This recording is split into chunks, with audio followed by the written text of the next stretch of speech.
And so there's 3 chapters left in the book of Acts. I think we'll be able to do 1.5 chapters today and finish in a couple of weeks. After that, we might be running into holidays. I'm not sure exactly when we'll restart or whether we get started right away in Mark or take a break. We can discuss that a little later, I guess. Let's look at the text that we are starting with here, Acts 26. So Paul is in Caesarea in Judea. He has been there for a couple of years under Festus, and now Felix, Agrippa, a Jewish, maybe not full-blooded Jew, but he's Jewish. A Jewish king from a nearby region has come. And so they say, oh, Agrippa, you understand something about this Jewish controversy. You could shed a little bit of light on what's going on here. So they invite Paul to speak in front of Agrippa and Felix. Acts 26, verse 1, Agrippa said to Paul, you can speak for yourself. Well, yeah, that's nobody else was there to speak for him. So Paul motioned with his hand, typical way an orator begins, and began his defense. In some ways, it's not really a defense. He doesn't deal with any of the details because they're kind of fuzzy anyway, but he rehearses the story of how he got to be where he is and what this controversy is about. And he starts as typical a speech in a courtroom would often do, to get good favor with the judge.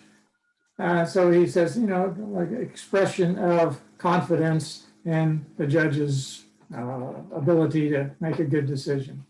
King Agrippa, I consider myself fortunate to stand before you today as I make my defense against all the accusations of the Jews, especially so because you are well acquainted with all the Jewish customs and controversies.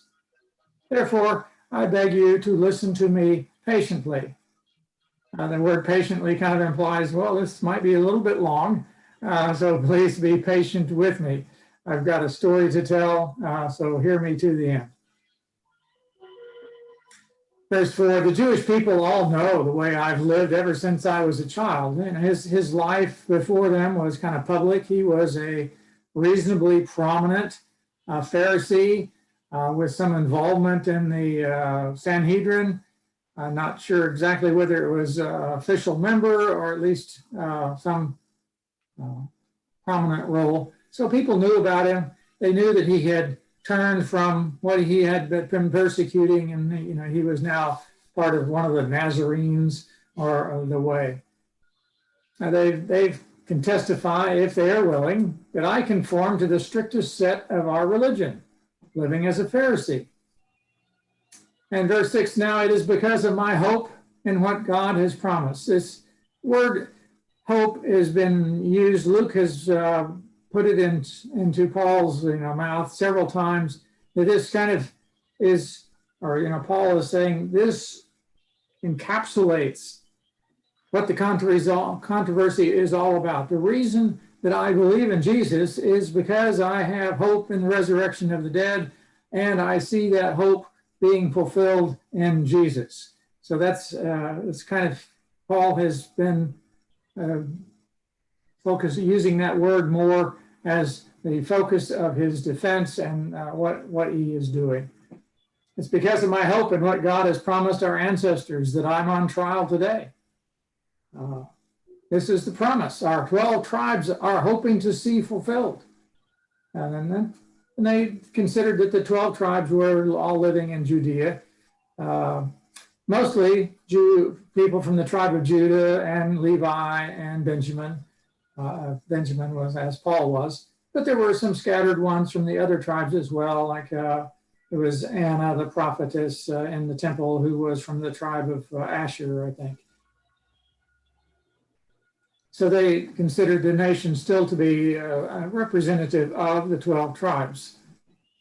And this is the promise our 12 tribes are hoping to see fulfilled as they earnestly serve God day and night. This is what the Jewish religion's all about. I see it fulfilled. They don't see it fulfilled yet, but so that's part of the controversy. King Agrippa, it is because of this hope that these Jews are accusing me. Look, I have this hope. Actually, they have the same hope, but they don't see it fulfilled. Verse 8, why should any of you consider it incredible that God raises the dead?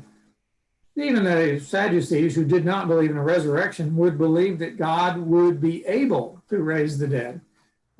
Just they would dispute as to whether he has actually done that, or has done it, or has promised to do it in the future.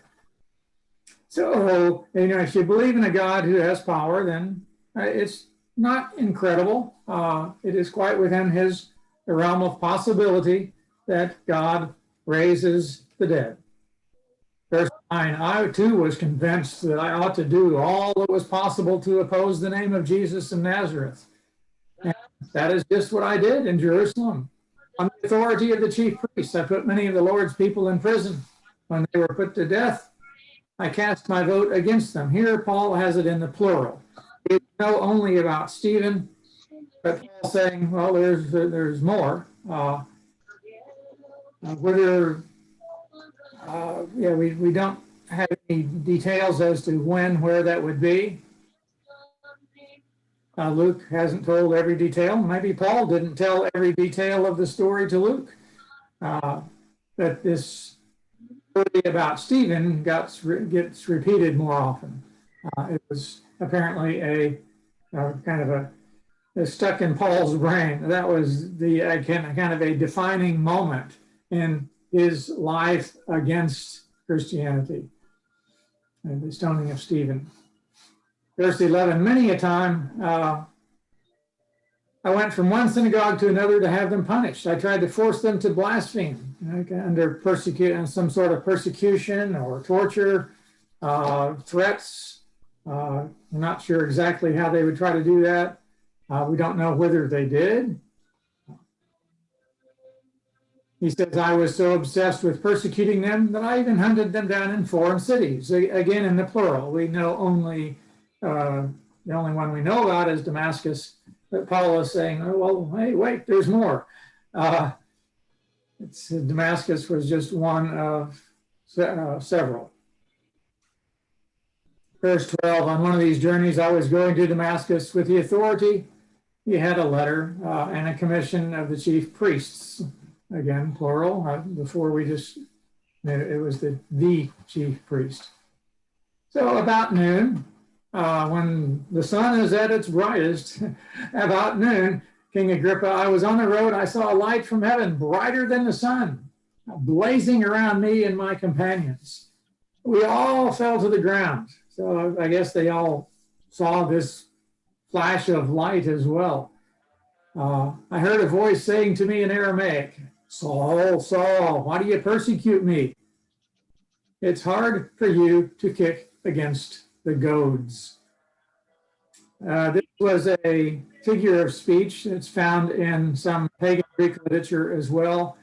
It's like sometimes in the context of trying to fight fate, fight against what the gods have already decreed. They are, or in terms of, I used to think of it as, they were kicking a thorn bush. But the word here is a goad. It's a sharp stick used to prod oxen or something. If the oxen are notoriously slow, but if you have your farm animal is going slowly, you poke it with a goad. Some of them are just sharp sticks. Some of them had a nail in them to kind of make pain. And of course, the ox would kick. But I guess the figure of speech is, it came from the saying, it really doesn't do the ox any good to do that. The master, the owner, is in control. He's going to make you do what he wants you to do anyway. So it's kind of pointless to fight what God's plan is for you. And so this saying kind of says, Jesus is saying, Paul, I've got a plan for you. You're fighting against it. You are persecuting me, and it's going to be it's not going to work. Verse 15, I asked, who are you, Lord? Well, that's a good place to start, I guess. I am Jesus, he answers, whom you are persecuting. Paul was actually persecuting the church, not Jesus directly, but the church is the body of Christ. And that some think that this Damascus Road experience of Paul is when Jesus says, you are persecuting me, that helped Paul develop or have the understanding of the doctrine that the church is the body of Christ, that the church is to be identified with Christ. Not that we are perfect as he is, but we are in some way connected to him, united to him, so that whatever people do to us, they are also doing to Jesus. Verse 16, Jesus says, get up, stand on your feet. I have appeared to you for this reason, to appoint you as a servant and as a witness of what you have seen and will see of me. So Paul hasn't seen much of Jesus yet. It's just a few seconds or a minute maybe, but this Paul tells this story 3 times. He was certainly a witness of what he had already seen at this point in the story. He had seen Jesus. That was a crucial moment in his conversion and his understanding of his own role as an apostle of Jesus. Verse 17, I will rescue you from your own people. That's a hint of persecution. And from the Gentiles, more persecution. And in this case, Paul is saying, Paul isn't going to be rescued every time. Eventually, he's going to be martyred. He's going to be killed by either one or the other. And legend has it is that it's Rome who killed him.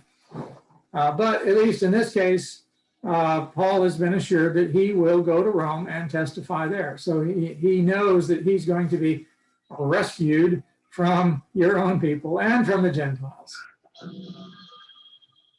Jesus says, I am sending you to them.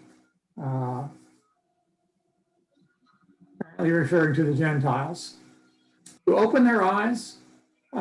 Kind of an ironic thing in that Paul doesn't say it in the story this time, but the other times we know that Paul went blind because of this experience. So here, the blind man is being sent to open people's eyes. He wasn't blind for long. To open their eyes, of course, that's an idiom to help them understand, to help them see something, understand something they had not seen before, to turn them from darkness to light so that they can, instead of going blindly into life, not knowing where it goes, they have some light to see where the path is, where they're going, what it's all about. From the power of Satan to God. So there's this cosmic forces involved here that Paul is involved with too. It's not just human ignorance, human blindness, but there is an evil power at work that actively blinds people. Verse 18, then he says that he will, and the reason that Paul is supposed to do this, to turn them from darkness to light, is so that they may receive forgiveness of sins and a place among those who are sanctified by faith in me. As one commentator said, it's not likely that King Agrippa would have understood all this compressed theological terminology. Paul is probably spent 5 minutes explaining what this means. Those who are sanctified by faith in me. Of course, that's the church.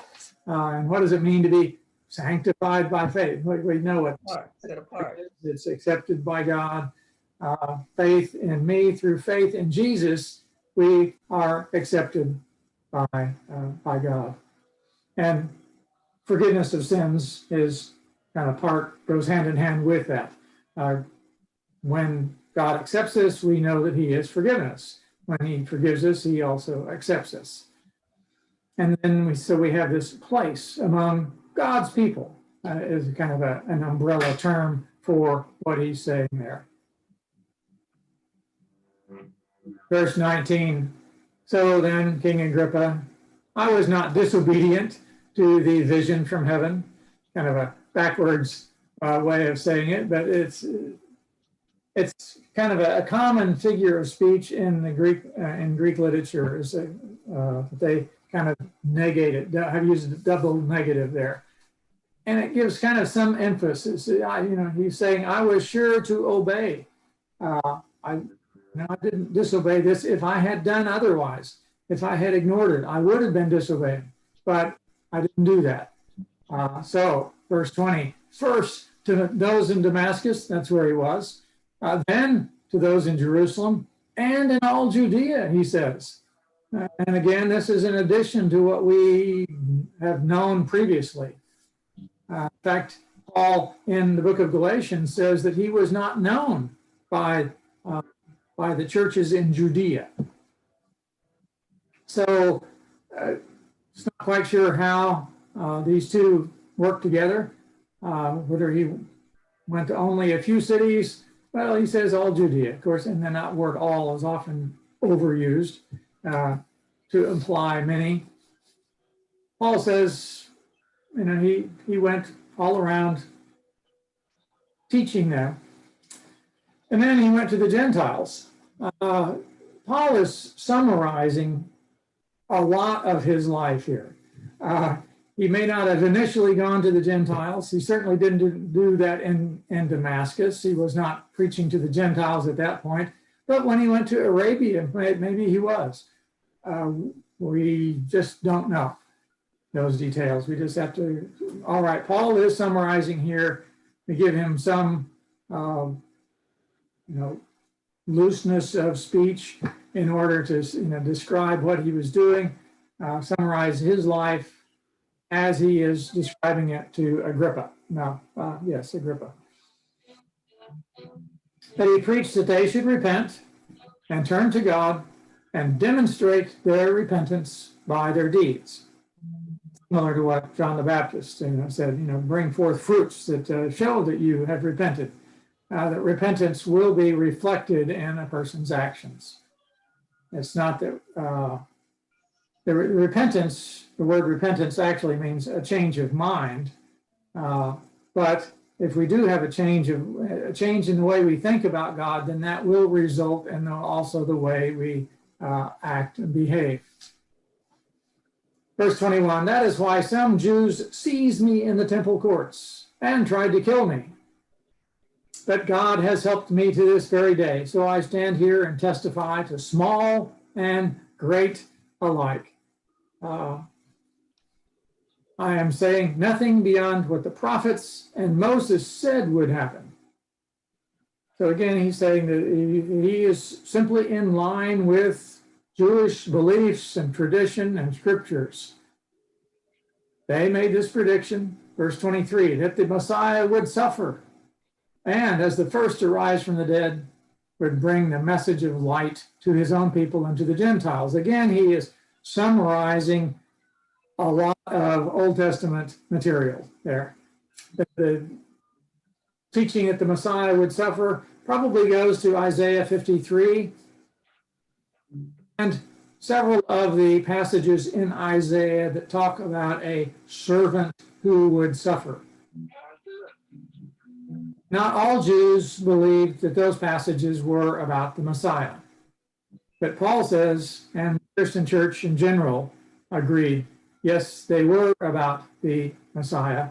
And we could go, through Isaiah 53 and show how some of these verses in there seem to be applicable only to someone who dies and rises from the dead and saves people in that kind of unusual pathway. He's saying the prophets and Moses said, so he's summarizing all of Scripture, and that he would bring the message of light to the people and to the Gentiles. So there he's bringing in another group of scriptures from the Old Testament that talk about the light to the Gentiles. That's one of his favorite verses. Israel was supposed to be an example to all the Gentiles, that they were, as one verse says, everybody from all around the world would come to Jerusalem and ask to be taught. That the purpose of Israel was not just for themselves, but to be servants to the world around them. Verse 24, at this point, Festus interrupted Paul's defense. "You're out of your mind, Paul," he shouted.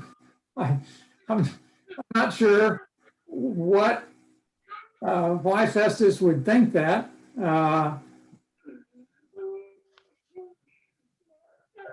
He's saying that this is in the Old Testament scriptures. It seems like he would have at least had the patience to say, to look to Agrippa and say, "Is that right?" But he says, "No, you're out of your mind. You don't know." It's Festus who's the one who doesn't know what he's talking about, because Festus doesn't know the Old Testament scriptures, and he should know that. But he says, your great learning is driving you insane. He sees in Paul's speech evidence of great learning, some kind of in-depth understanding of something or another. Luke does not give us all those details, but Festus thinks, yes, Paul, you are very learned. You're making a good argument, but no, this, at least to Festus, this did not make any sense. It's like, this is preposterous from his perspective. But Paul says, verse 25, I am not insane. Most excellent Festus. He's a title for a Roman official. It's like Your Majesty in British royalty. What I'm saying is true and reasonable. So, I've thought about it.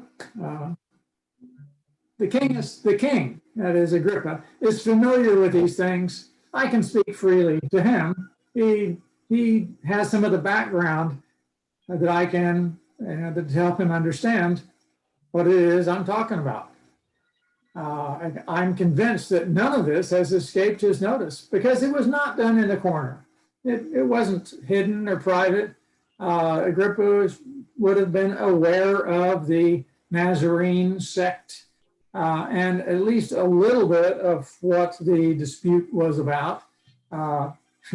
As one of the earlier trials talked about, they're talking about Jesus, who he says is alive, but they say is dead. But King Agrippa would have known at least skeleton outline of what the controversy was about. So verse 27, Paul asks him, King Agrippa, do you believe the prophets? You do. Now, a Sadducee would not have believed the prophets. So Paul apparently knows that King Agrippa has been taught in the tradition of the Pharisees, which was really, the Sadducees were the majority in Jerusalem, but especially in other areas, the majority teachers, scribes, were Pharisees. So, and since Agrippa lived away from Jerusalem, outside of Judea, northward up toward Damascus, he would have been taught by the Pharisees primarily. So Paul is kind of putting him on the spot. Do you believe the prophets? I know you do. So that's getting makes Agrippa a little bit nervous there. Verse 28, Agrippa said to Paul, "Do you think that in such a short time you can persuade me to be a Christian? Are you thinking that you can close the deal that quickly?" Such a simple, because he knows, if he answers yes, oh yes, I believe the prophets, then Paul will say, then why didn't you believe, you should believe what they said about the Messiah, that the Messiah would suffer. And Agrippa is probably not well versed enough in scripture to argue that kind of point. So it's better for Agrippa to kind of sidestep the question. Say, oh wait, you're trying to convert me right here and right here and now. Paul replied, whether it takes a long time or a short time to convert you, I pray to God that not only you, but all who are listening to me today may become what I am, that is a Christian, except for these chains. That this is still, even in a speech of defense before the judge, Paul is preaching the gospel, saying, look, I would like for you to all be Christians. This is what God has predicted. This is what God has spoken to me about on the road to Damascus. And this is the message I'm preaching. I would like for all of you to believe what I'm saying, which is natural. People don't speak unless they want people to believe what they are saying. Well, this was a little bit too much. Verse 30, the king rose, with him the governor and Bernice and those sitting with him. So, all right. And end of the, the defense speech. This was not really a trial, but an inquiry. They were trying to find out what charges to write up for Paul. When they sent Paul to Rome, they needed to include some kind of description of what he's been charged with. The formal charges would have to, in Rome even, the formal charges would have to come when Jews from Judea traveled to Rome and presented their case before the emperor or the emperor's designated person. But at least initially, they need to have some kind of clue as to what kind of prisoner is this? What kind of thing has he been accused of? Which would be relevant to how thoroughly they locked him up or how they treated him. So in verse 30, it said the king and the governor had heard enough. Verse 31, after they left the room, they began saying to one another, this man isn't doing anything that deserves death or imprisonment. There's nothing in this speech that should cause riots, should cause offense. Yes, we understand that not all the Jews believe this or agree with Paul, but Paul isn't saying, using fighting words. He's not stirring up riots. Agrippa said to Festus, this man could have been set free if he had not appealed to Caesar. Some think that actually he could have been set free even if he had appealed. And that happens in court cases now anyway. It's even if somebody appeals, if other evidence comes to light, then they can still file a motion and just dismiss the whole thing because of new evidence or a change in laws or other such things. However, some think it could have been kind of an insult to Caesar to kind of take away this man who had appealed to Caesar as his Roman, as a right of a Roman citizen. So no, we don't want Caesar to hear it. I would think that, well, Caesar's too busy to hear all sorts of stuff. Why not release him?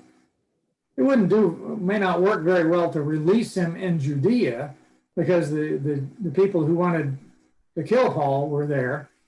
So it would be easy, perhaps safer for the province for them to have said, well, they can just use some right to exile him to another area.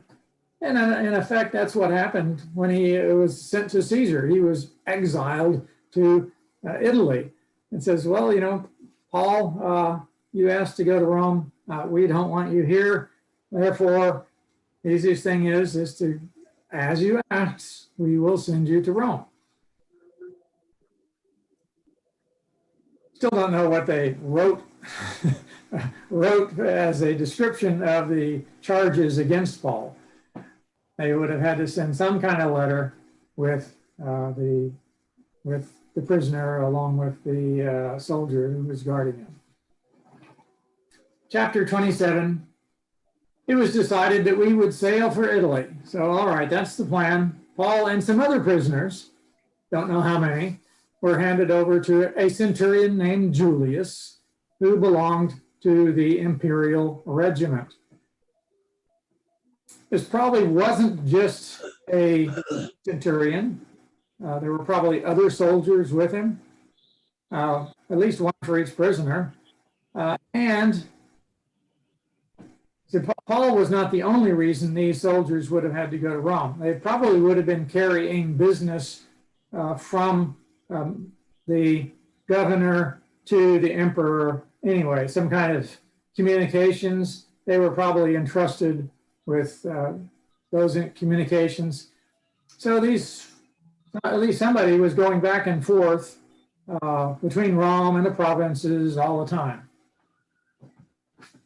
Maybe Julius was getting a bit old for war, so that he was assigned to prisoner duty instead.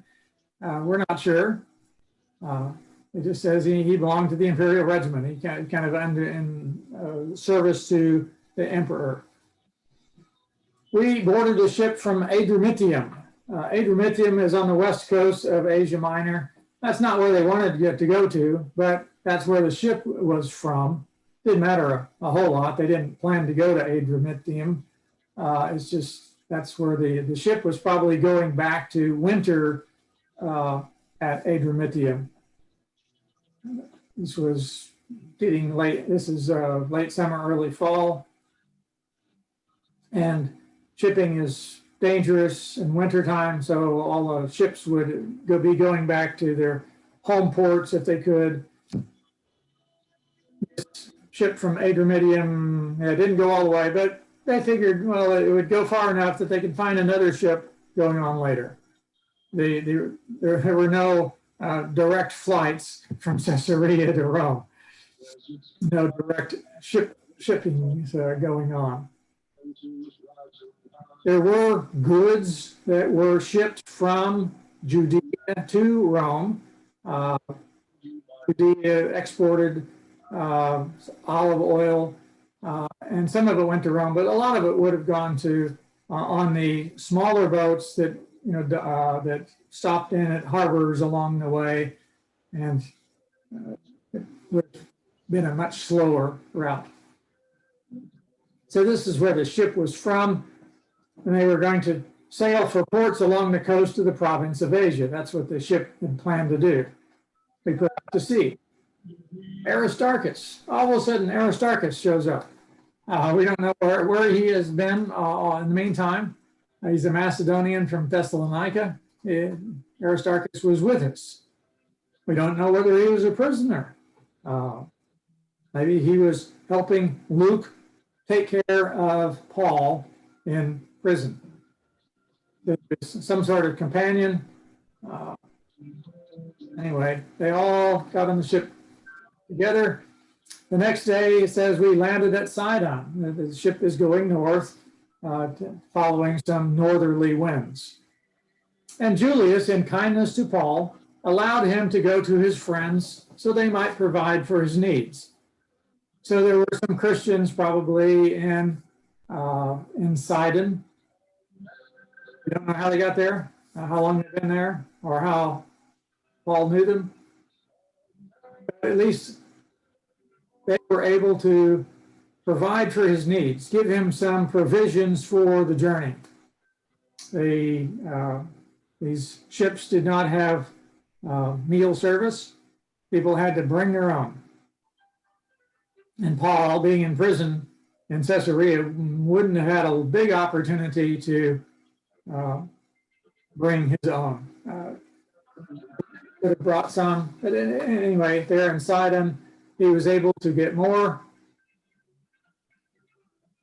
Don't know how long that took. But generally, a boat goes into harbor and they have to unload something and load other goods on. It takes 3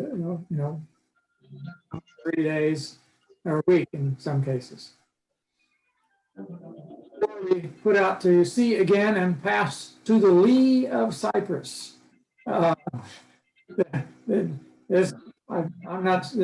I don't know my nautical sailing terminology, but this lee is something to do with sailing. And on the maps of Paul's journey, this meant to the east or northeast of Cyprus. And I've got a map. We can look at that and see where we are going here, where Paul is going.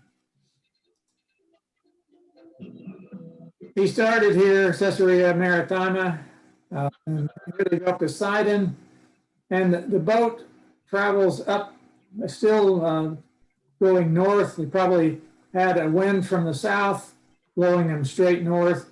Otherwise, they would have tried to go to the other side of Cyprus if they could have, as slightly shorter to get to where they wanted to go. Adramyttium is way up here, but the boat from Adramyttium would have stopped at other ports along the way. Here, Myra is a common staging point for people who would want to go west or north. It's dividing. It's a good harbor for that. So anyway, so they sailed north of Cyprus just due to the way the winds were blowing. Then on the north side of Cyprus, then they could take advantage of different winds. The island of Cyprus is kind of mountainous, so it disrupts the wind flow. And so they would get different wind patterns on the north side of Cyprus. So they could then use that to go further west to Myra. That's where they changed ships in Myra. From there, they got a grain carrying ship. Most of the grain came from Egypt. There again, it would have traveled straight north because southerly winds at this time would make it easier for them to travel north. And then that grain carrying ship picked up all these passengers in Myra. From there, they sailed. They had some favorable winds at one point and sailed west to the island of Crete. And there, it began running into some contrary winds near Crete, and they had to go to the south side of the island. Fair Havens is where they stopped once, but it's not a good harbor, so they wanted to go further on to the good harbor at Phoenix.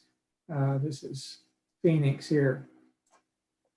But the winds did not allow them to make it that far. This ship from Alexandria carrying grain, these were generally really big, the biggest ships on the Mediterranean, just carrying bulk grain. And Rome needed all this grain to keep, they had a policy of giving free food to all the people. That way there was no riots regarding food. So they had to continually import grain, and Egypt was the breadbasket of Rome. That's where all the grain came from. So they had a steady procession of ships going from Alexandria to Rome as best they could, according to the weather, the wind currents at the time. When this ship set out from Alexandria at this time of year, they probably knew that they would not be able to make it all the way to Rome, but they at least wanted to get partway there so that they could get to Rome early in the spring. And then once they got unloaded in Rome, or not, they didn't go all the way to Rome. They unloaded in Italy, then they could get a fast turnaround, get back to Egypt, and then make another full, complete trip back to Rome. So they were trying to get, instead of one trip per year, they're trying to get three trips or 3 trips out of 2 years. So they were sailing, even though it was a little bit risky at this season of year. Once they left Fair Havens, and this is where the storm happened, and of course the curly route, the wavy route they have there is just a guess. Even the sailors didn't know where they were. It was all cloudy. They couldn't see the stars. They had no way of knowing where they were. They didn't know which way the wind was blowing because they didn't know which way was north. They were just at the mercy of the elements. And eventually they get to Malta. From Malta, then they go, then they start going, then in the spring, then they start going north up to eventually then to the port of Puteoli. Quite a distance from Rome, but Rome did not have a good port for these big ships. There's a river that the Tiber River went up to Rome, but these big ships were big for the river. So they had to unload in Puteoli, and then all the grain and other goods would then have to be transported by land up the Appian Way, the Appian Road, up to Rome. So this kind of gives us an orientation of where we are going. And right now, we are going just to the north of north and east of Cyprus here. So let's go back to the text then.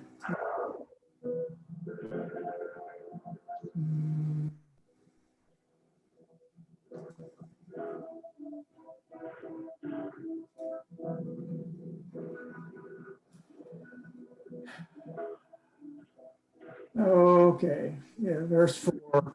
We passed to the lee of Cyprus because the winds were against us. And the winds weren't blowing in the direction they wanted, so they had to just go north. When we sailed across the open sea off the coast of Cilicia and Pamphylia, that's north of Cyprus, we then landed at Myra in Lycia, the small province of Lycia. There at Myra, the centurion found an Alexandrian ship sailing for Italy and put us on board. So he purchased passage, I guess. Verse 7, we made slow headway for many days. The winds were against them. They had difficulty arriving off Nice, an island, small island. When the wind did not allow us to hold our course, we sailed to the lee of Crete. I think that means on the side opposite where the wind is blowing from. But anyway, they sailed just on the south side of Crete, opposite Salome. We removed along the coast with difficulty. The winds were not cooperating. Came to a place called Fair Havens near the town of Lycia. And this Havens is a kind of a shallow bay, but it's a kind of an open bay too. It's not well protected from the storms. And because it's not a deep water port, the ship would be come to rest on the sand of the beach. And then the storms, the waves would then beat against the ship. So it's not a good place to spend the winter. So much time had been lost, verse 9. Sailing had already become dangerous because by now it was after the Day of Atonement. It's interesting that Luke still measures time and is telling, measuring time by the Day of Atonement. He probably doesn't like to use the pagan calendar because of it refers to pagan gods. Paul warned them in verse 10, men, I can see that our voyage is going to be disastrous and bring great loss to ship and cargo, and also to our own lives also. It's not clear here whether Paul is speaking under inspiration or this is just his own opinion. He's traveled on a few ships in his lifetime. He knows when it's dangerous to sail, and he said, this doesn't look good. So he's kind of warning them. Verse 11, but the centurion, instead of listening to what Paul said, he followed the advice of the pilot and the owner of the ship. He figured they knew more than Paul did about sailing. And that may have been true in most circumstances. But so Paul's prediction here came partly true. There was great loss to ship and cargo, but there was no loss to lives. That part was changed. Verse 12, since the harbor was unsuitable to winter in the majority, it's like they took a vote. They probably went with what the captain and pilot, could have been an owner or a representative, somebody who had authority to make decisions about risk. They were risking a lot to sail at that time of year. But they thought, well, we can't stay here. We've got to do something. So they decided to sail on, hoping to reach Phoenix and winter there. Well, Phoenix, Arizona is not a good place to, it's a good place to winter, but it's not a good place to get your boat to. It's kind of hard. But Phoenix in the island of Crete was a better place to get your boat to. This was a harbor in Crete, facing both southwest and northwest. And scholars are not quite sure which modern city is the equivalent of Phoenix. There is a city at the west end of Crete that sounds something like Phoenix, but the description of the harbor there doesn't quite fit it either. Anyway, the point is they wanted to find a better harbor. They tried, but failed. Verse 13, when a gentle south wind began to blow, they saw their opportunity. Ah, yes, this is gentle. We can handle this. It's from the south. It will keep us close to the shore, so we're closer to safety. They weighed anchor, sailed along the shore of Crete, but they didn't have the weather underground or the weather channel, and this unexpected storm came along. Before long, a wind of hurricane force called the northeaster swept down from the island, off the island of Crete, over those mountains, blowing them away from the island and toward the open sea. Verse 15, the ship was caught by the storm and could not head into the wind. These big boats were not very good about maneuverability. So they had to give way to the wind and were driven along. As we passed to the lee of a small island named Cauda, they were hardly able to make the lifeboat secure. The big boat had a small boat with it. It wasn't just a lifeboat. They certainly didn't have enough lifeboats for all the passengers. The lifeboat would have been like some big boats have a dinghy that they carry with them, and that they can park in deep water and use the dinghy to get to shore.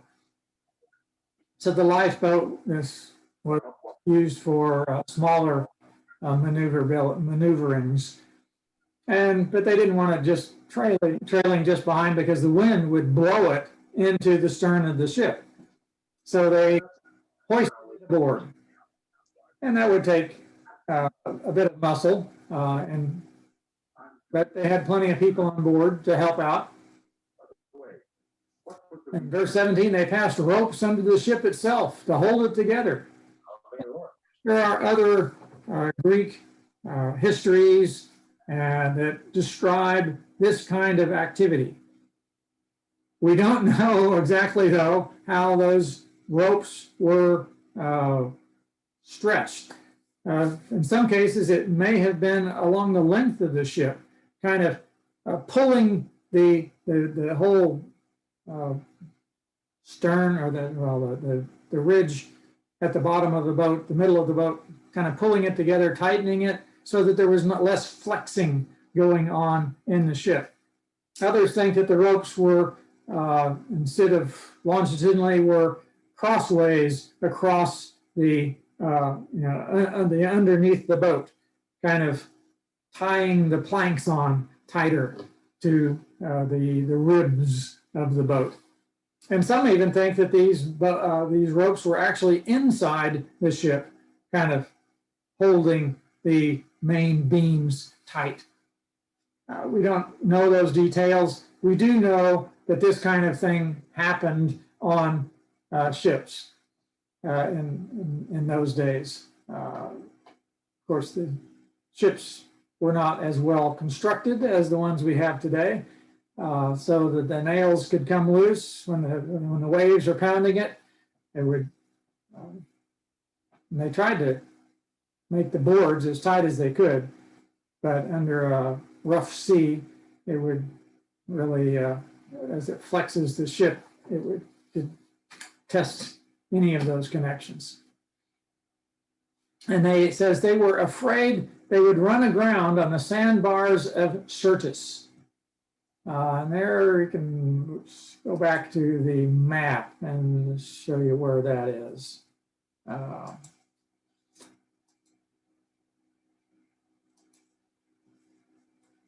Down here is Syrtis. Here's Syrtis Major, and Syrtis Minor is way over there. But this was the Syrtis that they were afraid of. It was an area with a lot of shallow shoals and was kind of a notorious shipwreck area. It's kind of like, as somebody compared it to the Bermuda Triangle today, where the ships just disappear when they go there. And you can see there, if they were here at the island of Crete, and the wind was coming from the northeast, it had a good chance of blowing them into this area. So the sailors were afraid of that area because they didn't know how to navigate into it. They certainly didn't have the maneuverability, even if they knew where the shoals were, they didn't have the maneuverability to be able to avoid them. So that was a sure death sentence, is to be blown into that area. And they knew they were being blown from the northeast. And so they were just going in the wrong direction as far as they were concerned. There was danger.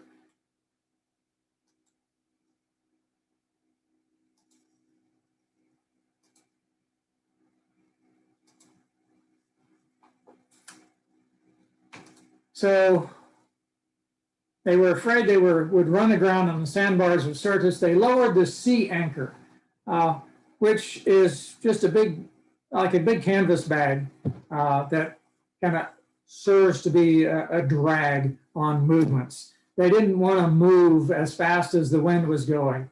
With this big, like a sail underwater, it would keep them from moving much and let the ship be driven along.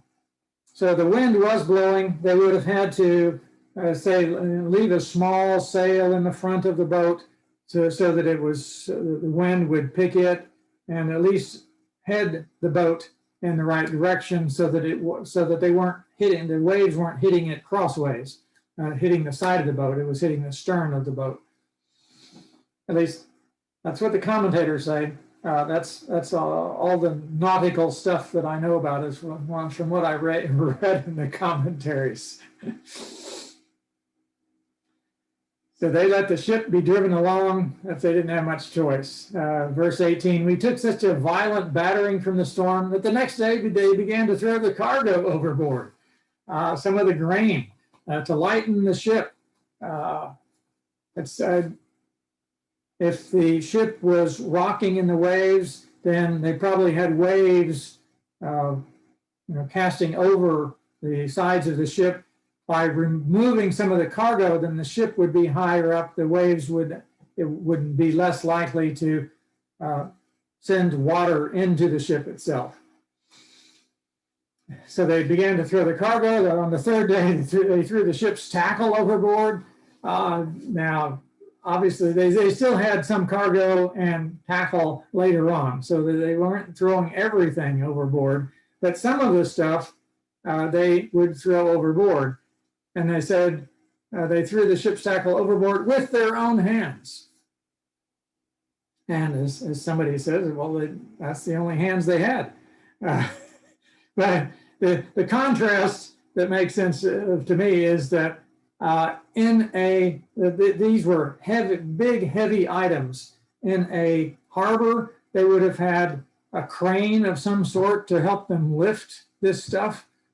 But here they were on the ship. They had nothing to use to help them lift these heavy devices.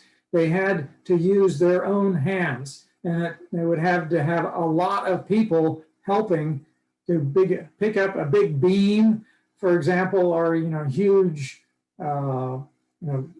ropes and pulleys. Even a sail, even the main sail, when wet, would be really heavy. So they began to throw this stuff overboard with their own hands.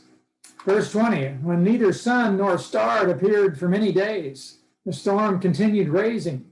They finally gave up all hope of being saved. Well, but Paul didn't give up hope. Paul knew that he had been promised that he would be saved. That maybe Luke had given up. That at least most of the people on the ship, the sailors, had given up because they had no idea where they were. They were just lost at sea. And they didn't have, since they'd thrown the tackle overboard, they didn't have much equipment to be able to maneuver the ship, even if they had good weather. So they were up a creek without a paddle. Verse 21, after they had gone a long time without food, Paul stood up before them and said, and we don't know why they went without food, because they had no hope, or because they were seasick, or they were just so stressed out trying to work with this storm that they didn't even think about hunger. Paul stood up before them and said, men, you should have taken my advice. I told you so. This may not have gone over very well, but he is at least saying, well, hear me out now. You discounted my authority, my knowledge once, but maybe this time you'll listen. You should have taken my advice not to sail from Crete. Then you would have spared yourself this damage and loss. But now I urge you to keep up your courage, because not one of you will be lost. Only the ship will be destroyed. How does he know that? Verse 23, last night, an angel of the God to whom I belong and whom I serve. The sailors would be familiar with all sorts of other gods. This angel stood beside me and said, verse 24, don't be afraid, Paul. You must stand trial before Caesar. And God has graciously given you the lives of all who sail with you, which implies that he had prayed for them. He had asked God for that. So God gave them. All right, everybody will escape the shipwreck. Verse 25. So he says, keep up your courage, men. They didn't have a lot of courage. They were all fearful, but he's restoring them to courage. I have faith in God that it will happen just as he told me. Nevertheless, he says, we must run aground on some island, not on the shoals or the sandbars of Syrtis, but on some island. And Paul may have never even heard of the island they were going to. It was not on the main shipping routes. verse 27, on the 14th night, this is 2 weeks at sea, 2 weeks with very little food, we were still being driven across the Adriatic Sea. Adriatic Sea, as it's on maps today, is kind of north of here, but in their day, what they called the Adriatic Sea extended further south. When about midnight, the sailors sensed that they were approaching land. They may have heard the sound of waves hitting the shore.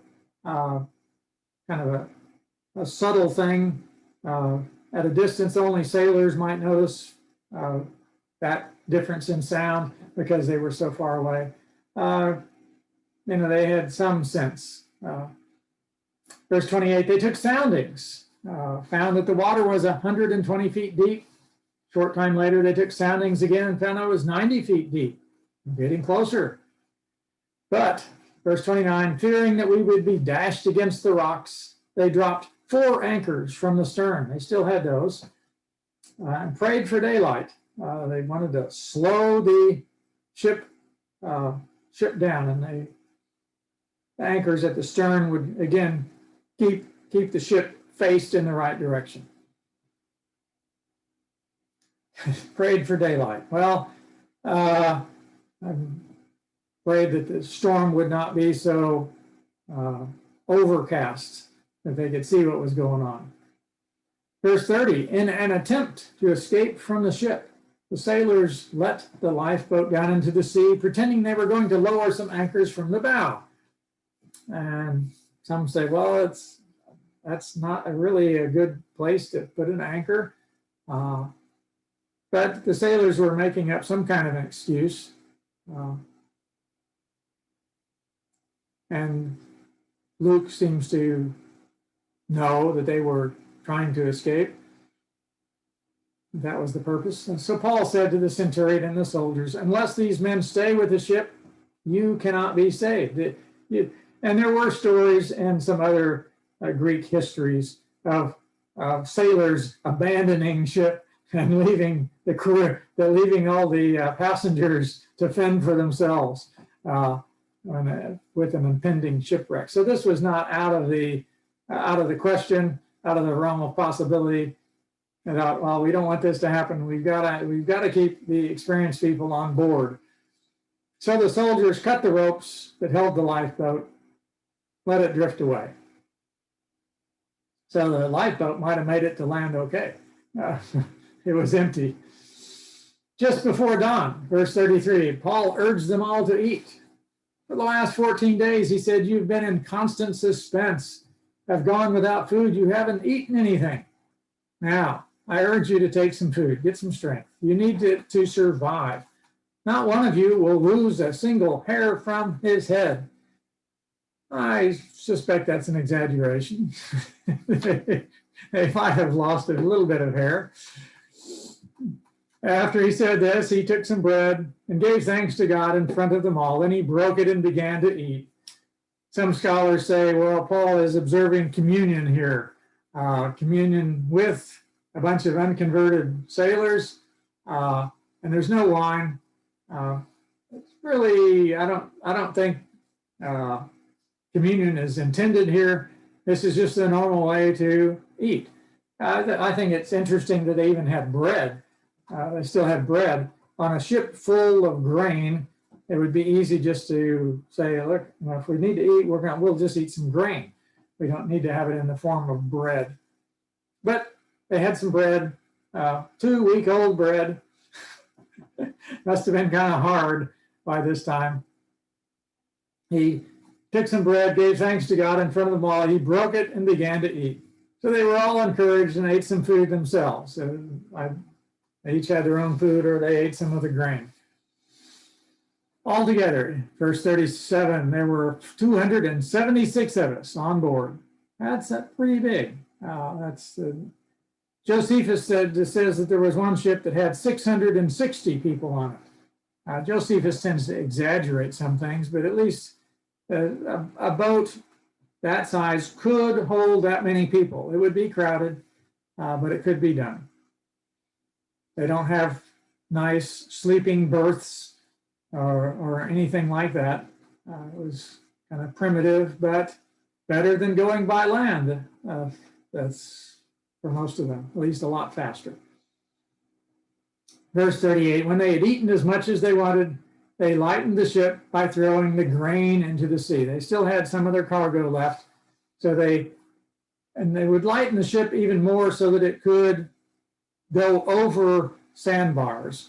That was the hope. That didn't turn out that way.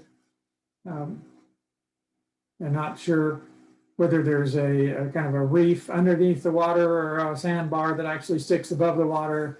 They just didn't know. To play it a little bit safer, they lighten the ship as much as they can.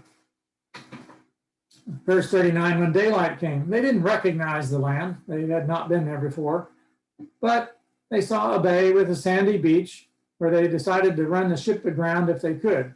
So they kind of aimed it in the right direction. They cut loose the anchors, verse 40, left them in the sea. And at the same time, they untied the ropes that held the rudders. I guess they had kind of fixed them so that they were not flapping around in the waves. They hoisted the foresail to the wind. They still had that, and made for the beach as best they could. The foresail wasn't very big, so it wouldn't catch a lot of the wind, but it would at least get them in the right direction. Verse 41, but the ship struck a sandbar, ran aground. Wow, I got so involved in the story, I didn't know how late it was. I just saw the clock. It's past 8 o'clock. So this is a cliffhanger here. You don't know how the story ends. They're on the shipwreck. Well, tune in again next week to find out what happens to Paul and the 276 people. All right. I'll cut out from the text. Any comments from any of you, or have you all fallen asleep? I can't wait for next week. Thank you, Mike. Thanks, Mike. All right. Tune in the same channel. Yeah. This is the exciting part. And there's no theology in this, but Luke likes a good story. So he was there. He can put it in there, and he wants to tell the story as best he can. Other Greek histories do have tales of storms at sea and shipwrecks. So that this is like a car chase scene in one of these action movies. You got to have one of those. All right. Well, we'll see you again next week, and we will get to the end of the story and the end of Acts next week. Okay. Okay. Sounds good, Mike. All right. Bless you all. God bless you all. Bye. Bye-bye.